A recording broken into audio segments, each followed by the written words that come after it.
আপনারা যে ভাষায় আমাকে কথা বলতে বলছেন সেটা আইনের ভাষা না, বাংলাদেশি পরিচয়ে বিশ্বাস করি।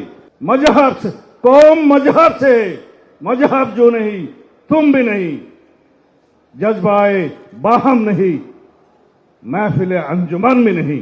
এই হচ্ছে আমাদের শেষ বক্তব্য আল্লামা ইকবালের ভাষায়। আমি তো আমাম, আপনারা শুনেছেন কোরআনের বাণী, ওমা আরসালনাকা ইল্লা রাহমাতুল লিল আলামিন।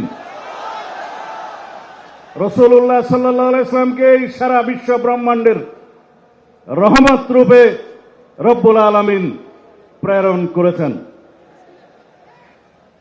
আমরা মুসলমান, আমরা লা ইলাহা ইল্লাল্লাহ মুহাম্মদুর রাসূলুল্লাহতে বিশ্বাস করি। রাসূলুল্লাহ সাল্লাল্লাহু আলাইহি ওয়াসাল্লাম বলে গিয়েছেন, আমি আখেরি নবী, আমার পরে কোন রসুল আসবে না, কোন নবী আসবে না।